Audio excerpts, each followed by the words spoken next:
believe you dumped Kyle with a note. Brutal. Yeah, not my finest moment. It's like dumping someone by text only in 1980. Remind me why you broke up with him at all? You know what? I know. He says that he's so hot, and he's into you, and he plays guitar, and he's sick, so you always know where he is. Wow. I know. You had to choose between doctor and girlfriend. You made the right choice. Thank you. However, there are countless brains to cut into, but a limited number of butts like his. Keep your eyes on your own butt. Hi, everyone. Thank you for being here. And as we were just saying backstage, and as I'm sure all of you who watch Grey's Anatomy know, Camilla plays one of the show's most, I think, conflicting characters, right? I think she's kind of polarizing. Yeah, I do. Because I think also she's not friends with Meredith necessarily, and she's gotten into fights, and she says stuff, and she's had arguments with Steph this season, and there's a lingering engagement she can't seem to answer, which would never happen in real life with Justin Chambers. I mean, really, if Justin Chambers proposes to you like twice, you say yes twice. You say yes 1,000 times. You say yes and yes and yes, exactly. How did you come to be part of Shondaland? Oh, that's interesting. I was actually... I was on True Blood at the time, and I tested for a pilot. So a test, if you don't know, is where you are up for a new show, and you have the final audition, so it's usually you and one other girl. And it was a period drama called Gilded Lilies that she was doing at the time, and I didn't get the role. And then I went to Comic-Con, and I heard that they were auditioning for Grey's Anatomy, and that they were also auditioning for Alex's new love interest. And I actually missed the auditions. They were on a Friday. I was promoting Tomb Raider in San Diego. I heard by Friday evening that they could not find the girl, and Shonda obviously knew me from a previous TV show, so she called me in on Monday, and I think I knew by Wednesday, and I started Friday. Wow. Yeah. And I got the script the night before, and I remember having like a slight meltdown because they wouldn't give me my script unless I'd signed my contract. And so I got it maybe at like 8 p.m. that night, and I had a whole monologue of just medical dialogue that I had to say to Meredith without her saying anything to me, and I was legitimately terrible. Like, I was so nervous because I was such a fan of the show too. I could not remember the lines. And they actually cut the scene, by the way, but I thought they were just gonna cut my role by the end of the day. I was like, well, that's been nice. Well, I've enjoyed today. At least, though, you got the script the night before. I fully expected them to hand it to you when you showed up on set. Because the secrecy, I mean, you guys all know, we've had a lot of people from Shonda Rhimes' shows on. The secrecy level on the shows is pretty intense. It's really intense. I mean, when we get to table reads, that's the first time we're seeing it. So when something hugely dramatic happens, that's why when we say, like, for example, the episode that aired that was Cali in Arizona and the custody battle. Oh, that was heartbreaking. So heartbreaking that we were all reading it with them for the first time, and I thought for sure Cali was going to get custody. And so we get shocked in the same way that viewers do at table reads, and people are crying, and it's super emotional. So we don't know anything. We don't get told backstories or anything until the episode script comes. So let's go back in time a little bit. Okay. You go and you meet with Shonda. Did you sit down and have a chemistry read with Justin Chambers? No, I did not have a chemistry read. One thing that's interesting, though, is that I read Jo in a British accent, and I read her as an American. And I didn't know when I got the role which she was. So when my agent said, "You got it, you're gonna be," actually, I think her name was Sarah in the script originally, but they said, "You've got it, and you're gonna be starting Friday." And I said, "Cool, is she American or English?" And they said, "We'll call you right back." So they didn't even know. So that was kind of fun. But no, I didn't meet Justin until I turned up in the makeup trailer. And then he came over and he was like, "Hey, I hear you're my new TV girlfriend." And I was like, "You're welcome." So you're British, and you have to memorize all these insane medical terms. Shonda's scripts are famous for the amounts of dialogue that each actor has. You have to say these terms, you have to reel them off in an American accent while sounding like you literally just graduated from Harvard, which your character did. So how do you do it? I think I'm more used to it now. In the beginning, it was hard. I think I am. We get actually like a cheat sheet with every episode that has all the medical dialogue that you personally say and how you pronounce it. But don't think that I don't get in trouble on a daily basis, because I always, like, Video Village is where, you know, they film, the director is, and they're watching the monitor, and Scripty, who, like, makes sure we're saying all the right things, they yell at me all the time. They're like, just so you know, Joe Wilson's American, so if you want to take that line again, you sounded completely British. So I do get in trouble still. Like, I'll say OR instead of OR. So just tiny things will, like, slip me up. Or if I get too tired, then I get more English. What's been the toughest part of this for you? I assume the medical, like making it believable and doing surgeries and making that seem believable. You know what is hard is, I'll tell you what one of the hardest things for me is when I started Grey's, they said, we think it's a really good idea for you to go and watch a real surgery. And I thought that, like, someone's bunion was going to get removed and I'd see it. Like, I thought it would be very minor. And I got sent to open bypass heart surgery. And I also thought, by the way, that, like, clearly I'd be in the gallery. But I realized when they basically started to scrub me in that wasn't happening. And they actually gave me a little box to stand on. I stood by the guy's head, and I was leaning in, and I could see his chest, like maybe right here. And I'm queasy. I would be a terrible doctor because I hate blood. Like, I'd be awful. But you don't understand that they cut through your chest, and then they burn through layers of fat, and then they crack open your rib. I mean, it's so intense. And so that was a 5-hour surgery. That's probably the hardest thing I had to do for the show, was witness that. How did you keep it together? I didn't actually, because the night before there had been an earthquake in Los Angeles, and I thought that there was another earthquake because I was shaking so bad, but I didn't think that it was obviously me. I was like, well, we're having an earthquake right now. This is great. And everyone's like, no. But no, I was that anxious watching it. This is literally the best casting story I think I've ever heard. Really? I mean, to go from Comic-Con to meeting with Shonda to an open heart surgery. That's pretty. I think you earned that job. Thank you. I feel like I did too. And Jo is so, when we say she's complicated, this is someone who was abandoned by her mother. She has major trust issues. She's kind of nasty sometimes. Like, she's not. Really? She can be a little, Yeah, a little prickly. Let's say prickly. Yes. That's a better way. I like and that. And her big mentor in life was her teacher. That's who kind of guided her through to becoming a doctor and where she is today. Who was that in your life? Oh, interesting. Actually, really early on, I had a drama teacher. I wanted to start acting when I was like 5 years old. And very early on, I had a drama teacher that encouraged me, because my parents, nobody's in the industry in my family. And I think they thought I would become like a precocious Shirley Temple. And they were horrified at the idea of me acting. And so I had a drama teacher that said, I think that she does have talent, and I think that she should, you should encourage her. And so that's probably one of the people where I thought, okay, maybe I can actually do this. And what's your relationship like with Ellen Pompeo in real life? I mean, I know the cast is super tight.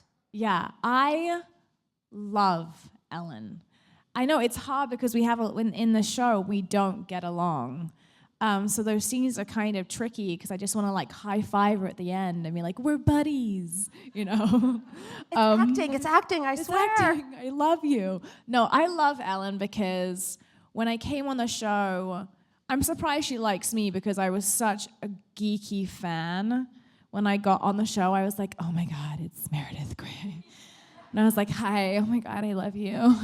I love your show. I know I'm here. I'm also on it. It's crazy. Yeah, I'm surprised she doesn't have like a restraining order out on me.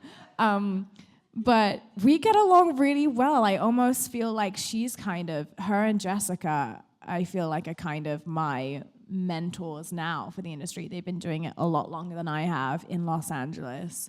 And so we get along so well. We laugh all the time. She tells me she's so in the know about what music's cool and I have no idea. And she's playing everything in the trailer, and she's just fun. She's so fun. And plus, she really is the heart of the show. She really is. Yeah, of course. Now let's talk about Joe and Alex. Okay, so I know we can't talk about Thursday's episode. Yeah. But can you, what's a nice way to phrase this that doesn't give away anything? Describe their relationship to date, the ups and downs. It's complicated would be the Facebook status. Here's what I honestly think. I think that she is so crazy in love with him, and I think he genuinely is in love with her. I think that up until now, I do think Meredith's been another issue, but there's also a bit that ends up being in the finale, which ABC's allowed me to not reveal, but that she has been keeping something to herself that she ends up revealing. And I think that will sort of explain some questions about her. But up until now, I think that Meredith has kind of not helped their relationship. I think that she hasn't felt like she's necessarily been a priority. And I know it's probably unpopular, opinion because people love Meredith, but I agree. I would never allow, we've seen, there are episodes where, if you don't know, where Joe gets kicked out of bed and Meredith's allowed to come in and Joe goes and makes them coffee. That would never happen with me, ever. I would be bringing coffee back and spilling it on Alex, and I would probably just have to kill him because that would never happen. So the fact that she's even stayed in that relationship for as long as it's been is intriguing to me. So she clearly does love him, but I do think that he tends to sort of favor Meredith when she's in need. And I think that if you're going to be a wife or a baby mama, that you probably should be a priority. Yeah. Yeah. Especially if you're dating in the workplace.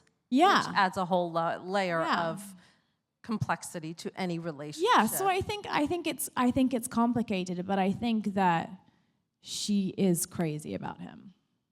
Watch on Thursday. I swear, people, Thursday's episode is everything. And this lady here starred in, on a different note, in Lifetime's highest grossing movie of all time, playing Duchess Catherine Middleton. Is it really? Yeah, I didn't it was. know that. Yeah. Oh my, of course it is. Duh. Yeah. You played Duchess Kate. Hi. Obviously. How did you approach playing someone so iconic? I had maybe 10 days to prepare. I remember when I got it, they had done one interview. They'd done their engagement interview, so there wasn't much knowledge necessarily about her. Obviously, there was tabloid stuff. We knew where she went to school and the fashion show and a breakup and her out clubbing. But when you don't have much material to work with, you kind of have to take artistic license. But they actually sent me, which is kind of insulting now that I think about it. I think they just decided that I wasn't naturally graceful. They sent me to a coach to teach me how to be more graceful with my move. And it's insulting now that I think about it. Like put a book on your head and walk? Yes. Like that level? Literally, yes. Wow. Yes. Like how to sit and get out of a car properly and how to curtsy properly. Things you definitely need in your everyday life. When you're knighted, or not knighted, when you're honored by the queen, yes. eventually, you will know how to properly curtsy to her. Exactly, yeah. But it was so fun. I mean, we got to do press in England during the week of the wedding, and I felt like I was part of the wedding and that I was getting married. No, I felt like Yeah, press was really fun. We got to do like these amazing cheesy things like take a horse carriage ride around Windsor, and I was like waving at randoms that didn't know who I was. I was like, hi, it's me. So it was just so fun. It was great. It was a great memory. It felt super festive. And you're part of history. Yeah, obviously. Clearly. In the history books, probably. How did you get your start in acting? I know that you were a ham, I guess, from a young age. Yeah. That's the word for it. Do you know what? This is really ridiculous now that I think about it, but I entered a talent show when I was 4.5 years old, and I sung Dolly Parton. Which song? Me and Little Andy. It's like a very, I don't know if people really know about it. It's actually a really sad song. But I sung it and I won the talent show. So I thought, clearly I'm destined for fame and fortune at 4.5 years old. But I did love performing as a kid, to my parents' horror, like I said. And so that's all I ever wanted to do. It's all I can remember wanting to do. What was the moment when you realized that you could actually make a living at it?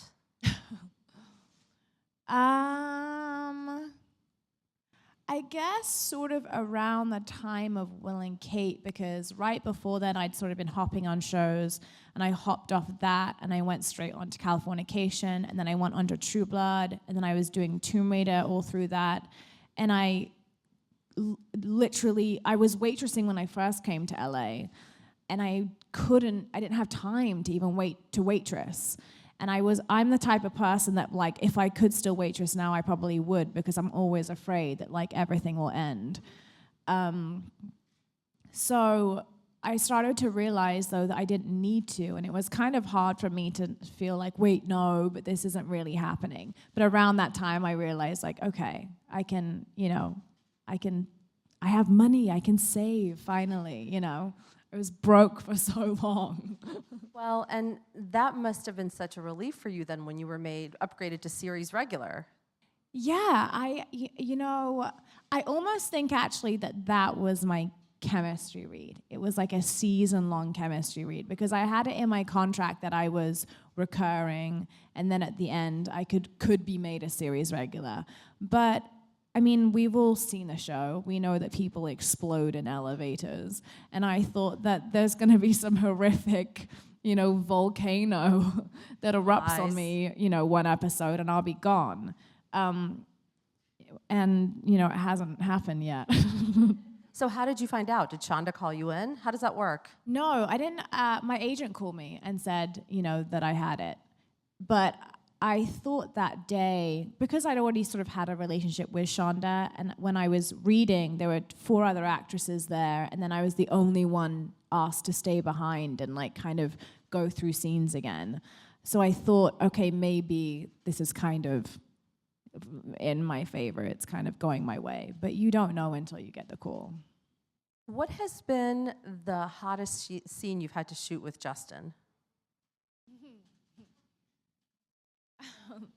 All of them. The hottest scene I've had to film with Justin Chambers.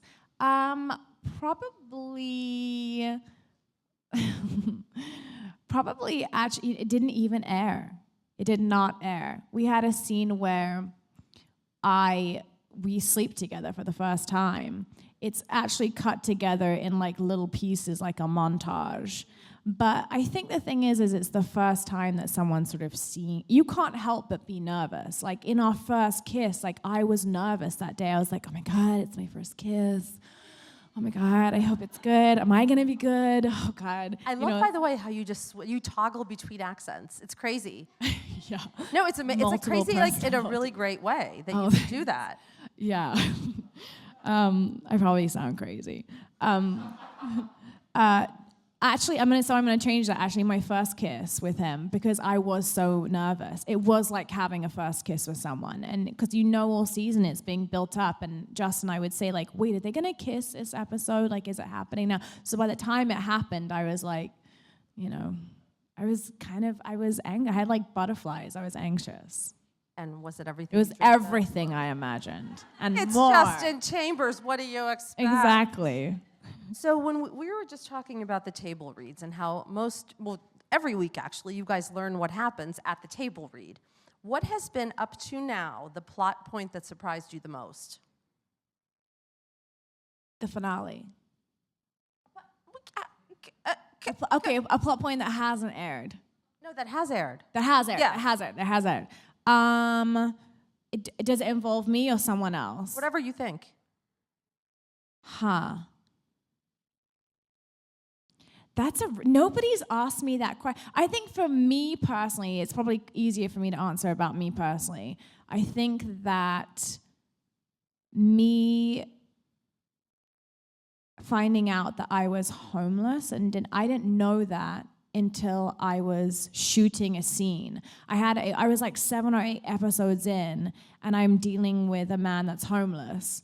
And Joe seems to have more affection and feeling towards him than usual.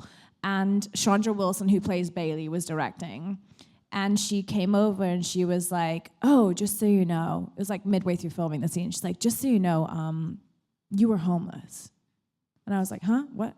And she was like, yeah, you're homeless and your family and abandoned you and that's why you feel this way. And I was like, why has nobody, and she's like, oh, you know how you were crying at the beginning of the season? That was a lie. You're super manipulative. I was like, what? Are you kidding? Like, why didn't I know that? But they keep things from you. Does that make it harder or easier? It makes it exciting. It makes it exciting because, for example, I did get these last 2 scripts. And I literally had to go to bed. I was like, I can't even be awake right now. It makes it exciting. Yeah, and especially, I mean, as we were saying before we go to the audience, the custody trial episode. That was really hard. Was, that was super shocking. Yeah. That was super shocking because that totally did not end the way I expected. Oh, no. Arizona cheating. Oh, my God. When I did not see that coming, truly. And when she did, I was like, how could you do it, Jess? So that was really shocking. That'd be my pick. And now for our audience, please. Great. We're going to start with a question from an online viewer. Okay. So Wendy would like to know, what do you think is the magic touch of Grey's Anatomy that has kept it on the air for so long? I think it's the drama, but I think it's, and some crazy things happen, but I think that it's relatable at the same time. So I feel that anybody with sort of any kind of upbringing at any place in their lives can find someone or moments or scenes or situations that they relate to. And also, Shonda keeps you guessing. I don't know how she does it after 12 years, but there are still like shocking moments like what had just aired, with the custody battle. So I think that's why. Hello. Thank you so much for being here. I'm like freaking out right now because every Thursday my mom and I watch Grey's Anatomy religiously. So she's going to be freaking out when I tell her that I saw you. Oh, cool. So my question is, if Jo didn't become a doctor, based on how you know her and her personality, what field do you think she would have gone into? I feel like she'd be like a kickboxing instructor. Because she's a bit violent. So I'm going to go with that. And she's got some anger issues. She does. That's why I want her to get into ortho, because I do think that she could I think it would kind of get some aggression out. Hi. If you could have anybody guest star on the show, dead or alive, who would you pick? Oh, that's a good question. Wow. I mean, I feel like that's really hard. I don't know. I mean, I could go like seriously old school, like Marilyn Monroe, but I would almost I have this really weird fantasy that's not going anywhere bad, by the way, but I have this really weird, you're like, she's opening up way too much, fantasy that some of the Walking Dead cast, there's a crossover with some virus. You mean like the walkers? Not maybe a couple walkers, and then Denny comes back, but he's now that really horrible guy. What's his name? So maybe that. Okay. Spice it up a little. Like the zombie virus episode of yeah, Grey's the zombie Anatomy. episode. Okay. Why not? I could see it. Hey Camilla, switching gears a little bit, I just want to say that I thought your portrayal as Tomb Raider was like the most human and raw portrayals I've ever seen on a video thank game. So I just want to ask you, like, what was the process like for you working on that, and if it's something that you want to do again? Yeah, I mean, if I could play Lara Croft in the games forever, I think I would. But I think then they'd be, wheeling me out in a mocap suit in a wheelchair at some point, and that's not going to happen. I love Tomb Raider. Lara Croft is the character that I've played the longest of anything because the first game took 3 years to make. No one knows how long games take to make. They took 3 years. The second game took 2 years. But she's so fun. I don't know why I get these complicated, dark characters, but she's great because she is so complicated, and I really enjoy playing her because it's so different to anything else. And I do get to do the motion capture as well as the voice, so that process is completely different to anything else I've ever done. And that in itself feels creative and kind of out there. And last question, please. Hi, Camilla. Hi. If you could be any other character across the Shondaland series, who would you be? Who do you want to play? I think I think I would still keep it on Grey's because that's, I mean, I'm super biased now, obviously, but that's the show I'm like the biggest fan of. But I think I would want to play maybe Bailey. She gets to boss everyone around. That's kind of fun. I feel like as an intern, we're always taking crap, and she's the one that dishes it out. So it'd be fun for that role reversal. So maybe Bailey. Like a Freaky Friday episode where you guys switch bodies. Yes. Another episode. Yeah. Oh my God, we're like literally a fountain of creativity. I know. mean, please. I know. And Grey's Anatomy airs Thursdays. Yes. Oh, please watch On the next ABC. episodes. They're so crazy. I'm not joking. They're crazy. Yeah, this one, especially this week, is pretty. This one, It's when gearing you finish up. watching it, you're going to be like, what is wrong with her? Wow. Not you, Joe. So insulting. Thank you so much, Camilla. Thank you so much. Thank you.